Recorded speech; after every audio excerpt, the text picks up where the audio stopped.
Good evening. This is Dr. Michael Gray in Martinsburg, West Virginia. Recently, you became aware of the Senate passing a comprehensive bill on opiate addiction to try to help those in the country.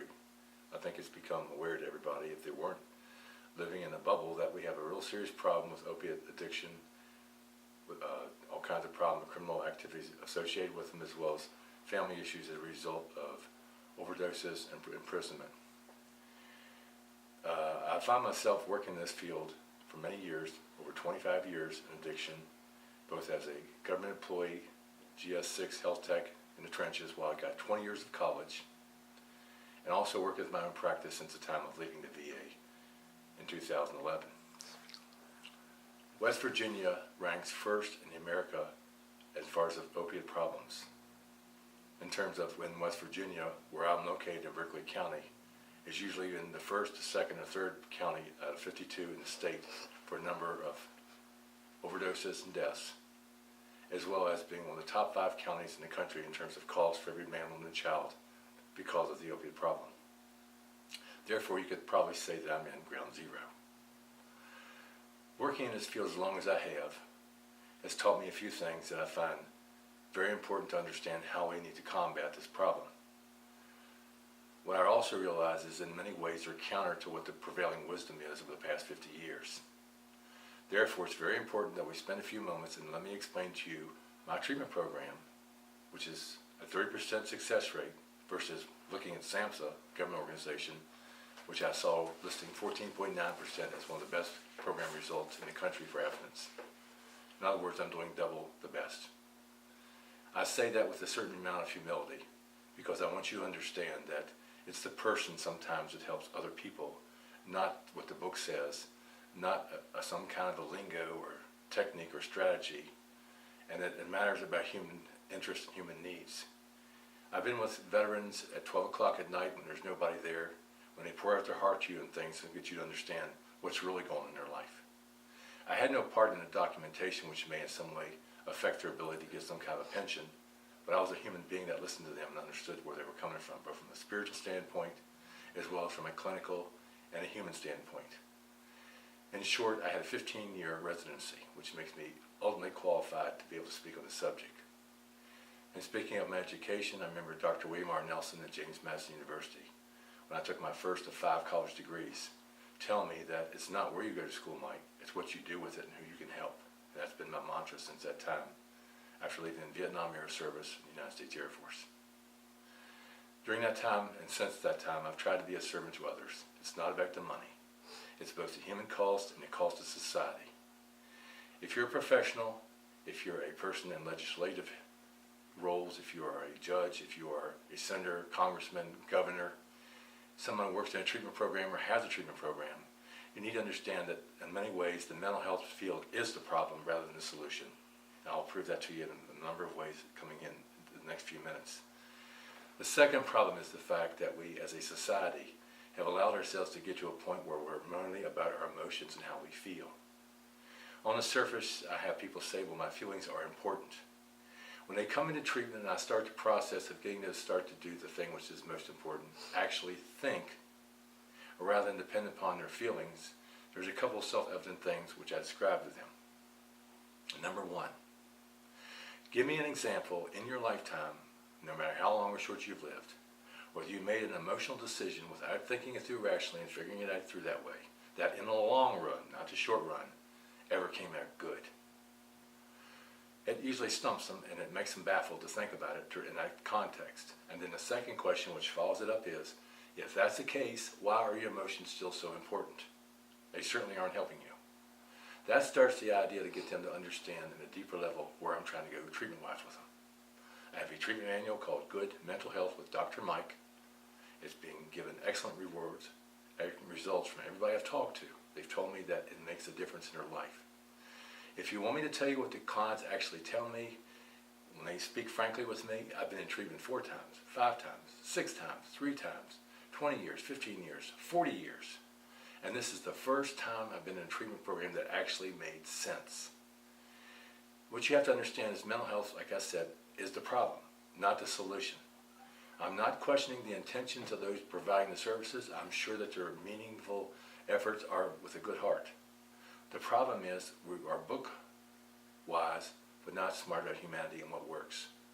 We start with a book that came out in the early 70s when addiction first became an issue by the man who's given the credit of being the developer of cognitive behavioral therapy named Aaron Beck. If you look at the history about cognitive behavioral therapy, since that time, it's used in over 90% of research and treatment programs in the country. Those early ideas back then are still in use now, and they haven't been effective. I've seen statistics that show me that community mental health in some places has as low as a 3 to 7% success rate over 3 years. If you want to check a placebo effect, just ask yourself this question. If you have 100 people that actually try to get clean, what's the likelihood that 3 to 7 over that 100 over 3 years would get clean without any treatment? Basically, that makes you wonder what the actual success rate of mental health treatment is at all. But I want to be more clear than that. I don't want to just leave you wondering.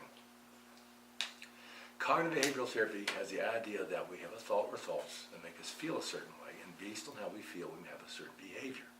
If we want to change behaviors of a person, we change the way they think. This particular problem supposes a couple things that are problematic. People, unfortunately, as I get them to understand, don't really think.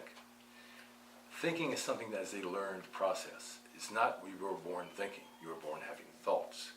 Thinking requires using the decision tree, deductive reasoning, considering all the options and taking those options to many levels and many degrees to fully understand all the impetus involved with making a good decision. What I find people, when they come to treatment, telling me initially is, I was feeling, therefore, or I did not think.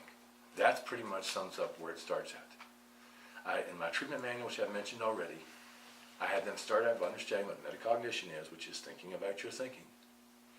Problem solving, thought blocking, thought attacking, and all kinds of methods to actually think in a detailed way to figure out things and avoid problems. The ultimate goal is to be proactive versus reactive. Now, along with that, I also have a spiritual component, and this also is where mental health is lacking significantly. When they do treatment, they want to talk with this cognitive behavioral method of what are your triggers, what are your urges, how do you feel, and what is your drug history. Every person I've talked to tells me that they get tired of this, they leave, and they just go use drugs because that's all we talked about was drugs. My goal is to have people become successful in life. I'm not going to continue to talk to them about drugs. I'm going to try to talk to them about getting a job, starting to pay their bills, get your driver's license back, get a place to live, to feel good about themselves and based on confidence and getting things done as their behavior versus their behavior just to do things to feel good. The comparison is simply this. I tell them that initially their job is to get a job. The same hours they'd used to work, they will actually spend for up to 2 weeks to find a job, and they will find one. Typically, your addicts in many cases have criminal records, and they'll tell you that they can't get a job because of a felony. That's one of the problems in the system, they'll tell you. They need to understand that the largest employer in the country is not the big companies. If they put in online applications one day to all the big companies, they're only doing the same thing that millions of other people have done, so their chances of getting a job are kind of slim. They have to get out on the pavement, go to these small businesses who don't have the money for those nice websites, who they can actually humanly talk to and say, I've made some mistakes, I'm trying to help my kids and my family get a better life, I'm trying to get on my feet, I need a job. The human element works. They get jobs every time. You watch the clients come in, they tell the new ones, listen to what he's saying, you do this, you'll be better. And once they get a job, they start to feel good about themselves. I've never known a person that received a check that made them feel good self-esteem wise. But I know almost everybody I've seen, when they start doing things for themselves and experiencing success, that joy when they're smiling, they're able to give their kids presents, they're able to do things they wanted to do for the people they love, they start to feel good from self-esteem, being confident. This is the process where it starts at. Once they start to experience success and their behaviors become to get things done rather than just feel good, they learn success. And then, of course, they are allowed to feel good, and that's what it should be. But they're learning to feel good for the right reasons. This is ultimately one of the biggest problems with mental health now, because if you waste 4 to 5 hours a day, 3 to 4 days a week in treatment, what about being in life? How are they going to work to take care of their families and themselves? At some point, they'll give up. They need to see there's a future, not living in the moment, because we may not have a tomorrow, which is one of the problems with mental health. That is a humanistic idea that precludes the idea that there is a future. And that also precludes the fact that in every instance when I talk to my clients, I initially ask them, do you have a plan? They look very puzzled. My answer is, would you get on Interstate, in this case 81, and start driving without having somewhere in mind that you're actually going? They say no. Then why would you go through life without a plan also? I'll work through the rudiments of it in the handbook, explain ways to set it up. What is your short term? What is your long term goals? What do you want in life? Who do you want to be? And work progressively to make that happen. That builds hope, and that more than anything else shows them that they have a future, not just the present. When they have a future and things get bad, they still know there's a future which keeps them going, and that's what you need to do with these people to help them have hope. They need hope. So that's just some of the things just generally about mental health that is a problem. But there's more than that. They tell you when you first go into treatment that you have triggers. Suggestion is there are things that make you do things. This takes away the possibility of success for most people because it suggests to them that they're not responsible for their drug use and something made them do this. They need to understand they are personally responsible. Nobody else did anything to them. Yes, life can be hard. We get that. My point is I want them to be fighters. I want them to be successful. I want them to try it. I want them to give up and say, this is why I do this. It sounds rough at first, and mental health professionals, may say, well, it does kind of mean, Dr. Gray, you need to be more understanding, more empathetic. I explain two things to my clients. I need to be the adult in the room because when you get to where you need to be to, you can look back on it and say, I did it, not Dr. Gray, not this facility. I was the one who was successful, and when you do that, psychological research shows you the more you invest in something, the more you give to something, the more likely you are to value it and keep doing it. That's the goal. We want them to keep being in recovery. We don't want them to relapse like all the other programs. So the treatment manual, it's got 8 core areas. I started with describing cognitive behavioral therapy and how it should be, with the thinking categories, they're dysfunctional, the process of thinking and ways to understand thinking. Next, going to emotions. People say the Yerkes Dobson principles in play. In other words, you overcome the emotions and you can't help it. That's what your professionals will tell the people. Yes, there are some instances where that is absolutely true. If you lose someone you love, serious car wreck, a combat situation, yes, in that moment that happens. That does not mean you stay that way though. And instead of making an emotional decision, you hold it for the time being and then think it through to get through it. So how do you stop the emotions, they ask me? What you'll notice with people are when you talk to them in general, one of the first things they'll say is, I feel, and they'll tell you what they feel. They don't say, I think, which would be more appropriate. You got to get them to understand that when they have the feelings, the first thing they ask themselves is, why do I have that feeling? What am I doing organically by the brain? I'm taking it from the midbrain area and the PAP circuit having to do with emotional thinking and reasoning and feeling, and turning it into a cognitive thinking exercise at the frontal lobe by asking why, so they have to figure it out. That short circuits to some degree the emotions. It helps a little bit to get through it. I also have a spiritual component to most of what I do because I believe wisdom is much greater than knowledge, man's knowledge. And I tell them a few things that will put it in proper perspective. One is, be angry, but do not sin. In other words, you can have emotions. We have them, but don't act on them. And they can vouch for me all the times that they did act on them, they didn't work, so they realize what I'm saying has wisdom to it. But there's an even more important one which says, there's always pleasure in sin for a season. That follow-up is, but there's always a payday. And they know the paydays and know lots of them. They realize the importance of that helps to direct them and get them in the right path. So when we go to emotions, first thing I ask them to do is ask why. The second thing though is, which I spend a whole quarter on, a lot of information on, is diet, exercise, sleep, and a good structured schedule, some spiritual components for personal development, having a plan for your life, and having leisure in your life as well. I also include things like work and how to strategize to get a job that you really wanted to have in life and enjoy, because rather than just going to work to make a paycheck. I want there to be meaning to your life. I want these people to actually grow. That's the goal of what I do. When they get to the behaviors, the third part of the CBT method, query number 3, I want them to understand the basic difference. On one hand, there's behaviors to just feel good, which take all of your resources, including your life, your kids, your freedom, and everything else, versus the behavior of getting things done. So your self-esteem rises. You feel more competent, you feel much more effective and efficient in life, and then you can still feel good by gaining resources and feeling good about who you are. Now, that's just the initial stuff as far as CBT, the first 3 core areas. Query number 4, like I said, is the second part of the emotional controls thing. Besides thinking versus feeling with emotions, you take care of all these components of your life so you're healthier. If you sleep well, you can handle things better. If you're eating right, you feel better. If you exercise, it's one of the least prescribed but the most effective things for depression and anxiety. Leisure has been shown in 90% of the time to be a good cure for depression. When I talked about diet, I explained different foods and what they do for neurotransmitters to kind of help you health-wise, healthy ways. And that's number 4. Number 5 is coping. The problem with most people doing drugs is they want to feel good, they don't want to feel bad, or in some cases with opiates, it was a pain relieving thing. That's what they were originally prescribed for anyway, that were why they were developed, for pain relief. Unfortunately, there's a bad rap on one hand for doctors saying that they're the cause of it. You have to understand, and a lot of my clients will tell me, the doctor said take one every day or every 6 hours or 12 hours.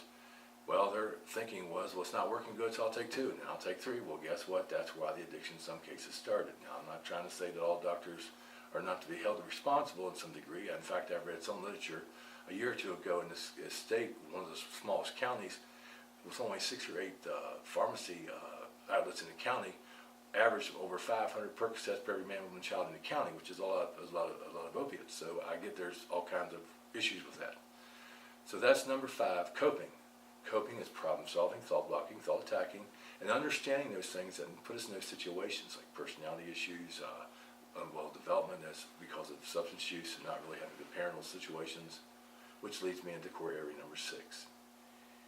One of the first things in mental health when I started my training many years ago was the idea if I could help with parenting and have a better parenting situation in this country, we could undo a lot of problems we have. Just as some examples, one ethnic group has over 70% of the young males not in the household with their kids. Another ethnic group has 40% not in the household with kids. It's not that I'm trying to say that you have only that one problem, but if you don't have your parents there, it does have a detrimental effect on the child's development. Along with that, they need to understand what are the different things that people go through developmentally wise, morally, cognitively, socially. And if you can get them to understand that, you not only help the addict to understand themselves better, as well as parenting styles and attachment theory, they can do the right thing for their kids. One of the greatest things we can do with the parenting and the developmental models is to understand that when you do therapy for an addict, you're also doing family therapy. Because if you change the addict for the better, you also affect the family members, which in fact affects the whole family. So that is why I want them to understand these things, because they're trying to help their kids by modeling the proper behavior as recovering people who are productive members of society, so their kids don't follow the same route. Now, just as a side part, I did a little bit of work at a prison area, in the area here, that actually was a housing place to send them off to different places in the state. I was responsible for doing some evaluations. Now, one thing I will say, though, is I saw a pattern. Most people think that these people are locked away real quickly, they do this, they're gone. Most cases, they had a really big rap sheet, 20, 30, 40 different charges before they actually got put away in the prison system. Most cases, it was a pattern. Parents were not in the house when they were growing up. There was substance abuse or abuse and things of this nature in the house. There was usually pot and alcohol from the ages of 8 to 11 started to get used, experimenting, and then it went into some other drugs. Now, unfortunately, now the trend is that the younger people are going straight to heroin. They're not doing the less immediately damaging drugs, and they're going straight to it, which makes it even more of a problem, which is even more reason why they need parenting supervision and guidance to help them through these situations. So these are some of the things to learn. The patterns are there, and they lead to the problems we have with driving without a license, no insurance, reckless driving, shoplifting, and later burglary to get money to actually support their drug habits. So when I talk about the opiate problem, we're not just talking about someone doing some pills and trying to stop the problem. The problem has got so epidemic in this area, as an example, those gentlemen and ladies who are opiate recovering individuals who are in Suboxone programs are actually also given a drug called Narcan, just so their friends who are ODing will be avoided from dying by giving them the Narcan. When you have a society where they're actually having the addicts trying to help the other addicts to keep them alive, you know it's really got to a serious point. That's query number 6. Query number 7 has to do with the addiction process. Now, you got to understand that the process is there. I've seen over 25 years of working with addicts. There are certain typical things that happen almost in a certain order in most cases. Sometimes there's some variation, and each one of those steps is a time when the person may go off the wagon, so to speak, and go back to addiction.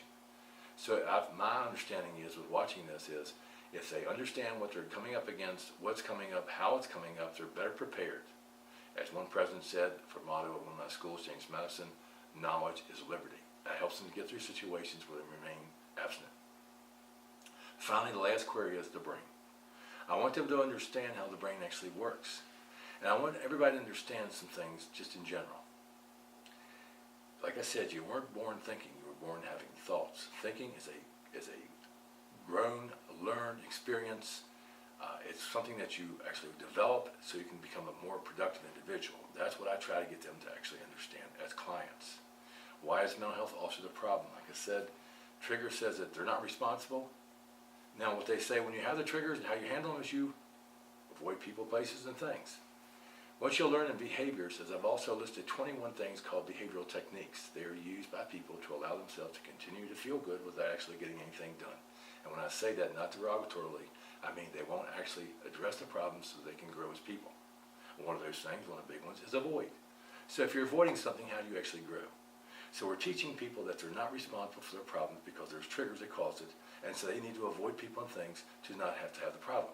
That does not allow a person to grow, and what I'm after is a person to be a servant to those, to try to help them to actually grow as people, to make improvements to society, rather than just trying to struggle through this. Now that's a general 8 queries of the manual. I can go to a lot more details, but there's one other aspect about the reason why mental health is a problem, actually two that I want to just cover real briefly. One of the things they teach you when you're in these particular addiction places, and they're all the same pretty much, a lot of them is about the triggers, the urges, your drug use, and how you feel all day long, and this is why the clients tell me they get so tired of it because it doesn't get nothing done. And they say that's comparatively what I do, these 8 core areas, and getting the exercise, diet, think, get a job, get your life together in ways that they're important to them, where they feel good, is much more advantageous at the point of 30% versus 14.9. I'm doubling, folks. But here's the couple reasons to understand. They tell you in mental health at the same time with these ideas that you have to find yourself controlling your feelings. I want you to actually have a better lifestyle. Not focusing on your drug use, focusing on improving your life, because you're redirecting the person away from their drug use and thinking about it. The other thing is to understand there's a spiritual component to this, and this is woefully underused in society and in counseling. Now, I want you to understand there is research to back me up on this. This is from a secular, progressive, liberal standpoint. This is not some conservative think tank, but here's the information. When I did my dissertation for my doctorate, it was called Spiritual Health Inventory Scores and Abstinence. I was able to prove that all but one instance out of 90% of people acknowledged a spiritual awakening as part of their recovery for 3 or more years of abstinence. That's the importance of it. Seemingly, it was important enough for the major book firms to offer that dissertation for public purchase. And it was an honor for me to see that, but here's the more important news. When I did a dissertation, of course, you do a lot of research, and I saw this article about a lady named Sneed, who was a master's of social work on her thesis, who had done some research also on spiritual issues in counseling. Here's what she found. Over 80% of the clients wanted to speak about God and spiritual issues in their counseling sessions, as well as, in many cases, being considered within their treatment planning. On the other hand, from the therapist standpoint, less than 40% said they had a personal spiritual lifestyle. And of them, less than 20% said they would be willing to share it in the counseling process. So what are we saying here? Understand this. As an ethical person counseling, whether it be psychology, social work, psychiatry, addiction therapy, or many of the other different healthcare or mental health abilities to help people, there's called a code of ethics. In general, it's like this. You do no harm. You do well. It's about the client and not about you. And they have a right to be able to choose what they have to do in their counseling, in their treatment, planning as well as treatment, as long as it's not derogatory towards them or those in their lives. Now, if you're not giving them what they want, and it's not harmful to them, as far as I can tell, and I understand, take it's in the right way of sitting, that's unethical. You may not think that's, you may be upset with me saying that, but the client comes first. We're here to help the client. We're supposed to be servants. Okay, we wash the feet of the disciples, you do the right thing. You show yourself to be a leader by being a servant to the people rather than telling them what they should have. And that's the spiritual idea that I try to incorporate as a servant for my clients. They appreciate that. They also need to know in some issues there's what's called self-disclosure. There's various research on it. Some people say that it's not a very good thing because it lowers the boundaries between therapist and client, and then therefore you can have a very effective situation. On the other hand, there's some research that says it shows you're human and you can connect there with them. I found the case to be that if I'm honest with people from the heart, share my own experiences in terms of what I've learned as a person at my age, that I can help them, they appreciate that. They feel like they're connected to you. They can talk to you.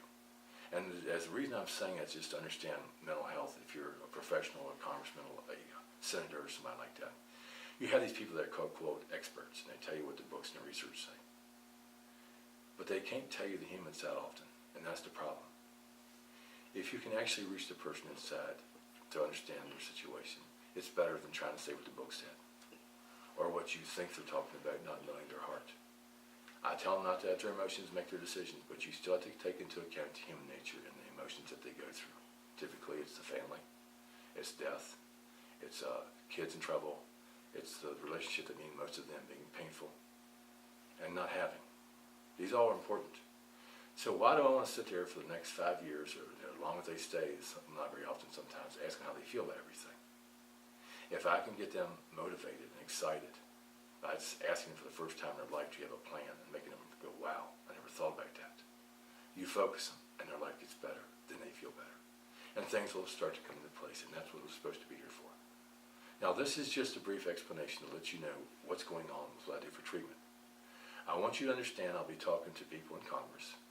I'll be going to different governors. I've been getting contacts and information from different ones. I'm very excited about the opportunity to share this with you all. It's a big deal to me. I want you to know that, first off, I'm here for everybody. That's what we're here for.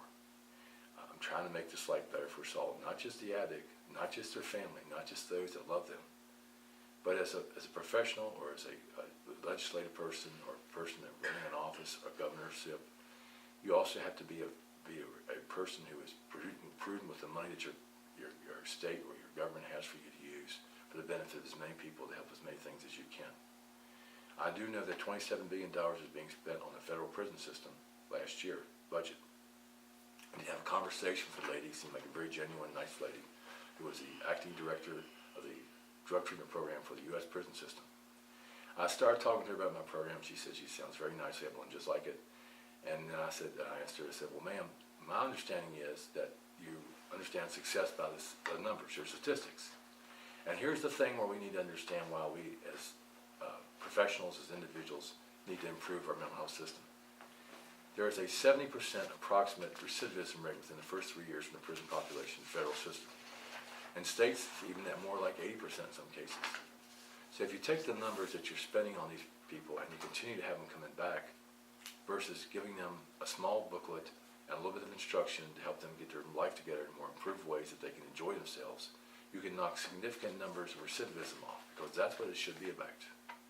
I want you to understand this is the goal from a governor's, house rep, senator, president, vice president, and anybody in an administrative capacity in any county organization, government organization. This is where we're trying to help you. I'm making it possible. Work with me. Contact my information. I'm Dr. Michael A. Gray. You can contact me by pctpllc.com, my website, or you can contact me by the PCT PLLC phone number, 304-350-8380. That is the appointment number. I will answer the phone for you. I will schedule time to speak with you. I'll give you the information I can. I'm here to help you. I thank you for your time, and I hope I've been helpful. Have a good day. God bless you. Bye.